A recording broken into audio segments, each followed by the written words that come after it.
Bismillahirrahmanirrahim. Assalamualaikum warahmatullahi wabarakatuh.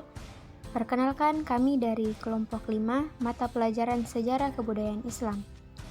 Adapun nama kelompok kami yaitu Siti Nurul Azizah, Siti Rahma Nur Isnaini, Siti Nuraisah, Suci Al-Fahira, Taslia Dinda Puspita, Ulfadiar Hasja, dan yang terakhir adalah Febriandi. Kami dari kelas 11 MIA 2. Baiklah, adapun materi yang akan kita bahas kali ini yaitu pusat-pusat peradaban dinasti Abbasiyah. Sebelum kita masuk kepada materi, kita harus mengetahui apa sih dinasti Abbasiyah tersebut. Jadi, dinasti Abbasiyah merupakan salah satu dinasti Islam yang sangat peduli dalam upaya pengembangan ilmu pengetahuan. Upaya ini mendapat tanggapan yang sangat baik dari para ilmuwan. Para khalifah dinasti Abbasiyah telah menyiapkan beberapa fasilitas yang diberikan, yaitu pembangunan pusat-pusat riset dan terjemah seperti Baitul Hikmah, Majelis Munasarah, dan pusat-pusat studi lainnya. Berikut ini beberapa pusat peradaban yang telah diukir oleh dinasti Abbasiyah. Yang pertama adalah kota-kota pusat peradaban. Kota yang pertama yaitu Kufah, kedua Hira, ketiga Anbar, keempat Baghdad, kelima Kar, keenam Rusafah, dan yang terakhir adalah Samarra. Yang pertama yaitu Kufah. Kufah ialah ibu kota pertama bagi dinasti Abbasiyah. Namun, tidak begitu lama. Kufah dijadikan sebagai ibu kota pemerintahan dinasti Abbasiyah karena penduduknya mayoritas pengikut Ali bin Abi Thalib dan keturunannya. Selanjutnya yang kedua yaitu Hira. Hira dipilih sebagai ibu kota kedua bagi dinasti Abbasiyah.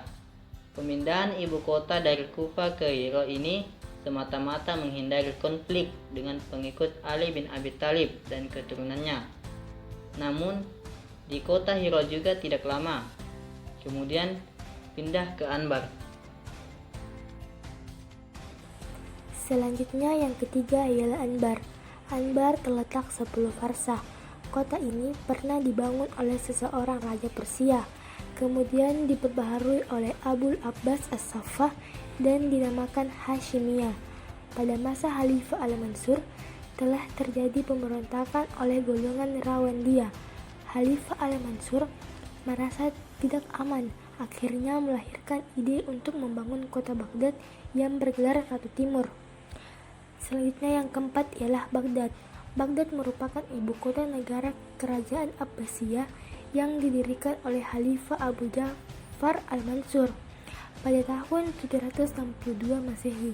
Kota ini terletak di tepian Sungai Tigris. Masa keemasan kota Baghdad terjadi pada masa pemerintah Khalifah Harun Ar-Rasyid 786 sampai 809 Masehi dan anaknya Al-Ma'mun 813 sampai 833 Masehi. Baghdad merupakan sebuah kota yang makmur, maju, dan kaya dengan tamadun, ilmu pengetahuan, dan peradaban di Timur Tengah. Selanjutnya yang kelima adalah Kar. Kar merupakan kawasan lanjutan kota Baghdad. Khalifah Al-Mansur pernah memerintahkan agar pusat perniagaan dialihkan dari kota Baghdad ke kota Kar. Jadi, Kar merupakan kota pusat perdagangan yang dibangun Khalifah Al-Mansur. Di dalamnya juga dibangun masjid-masjid untuk menunaikan sholat Jumat dan tidak harus pergi ke Baghdad jika hari Jumat. Yang keenam adalah Rusafah. Rusafah terletak di sebelah timur kota Baghdad. Rusafah dibangun oleh Khalifah Al-Mansur untuk Al-Mahdi dan seluruh pasukannya.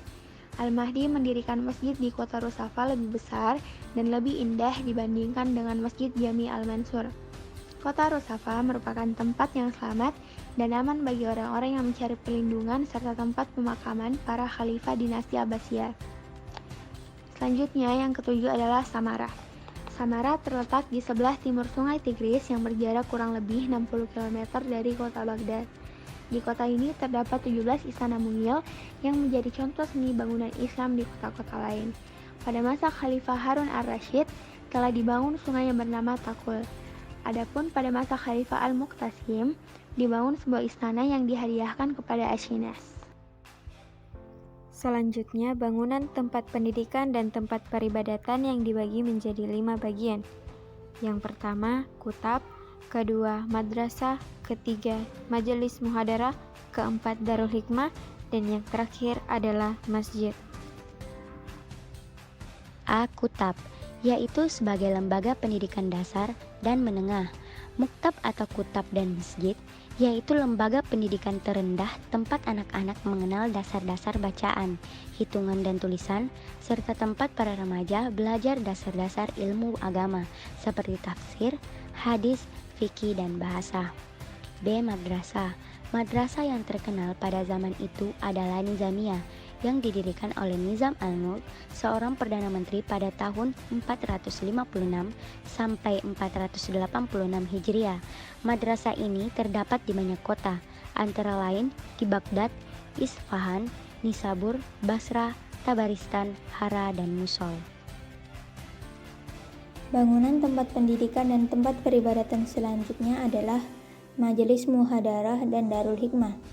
Majelis Muhadarah sebagai tempat pertemuan dan diskusi para ilmuwan, sedangkan Darul Hikmah sebagai perpustakaan. Kemudian lembaga-lembaga ini menjadi perpustakaan dan akademi.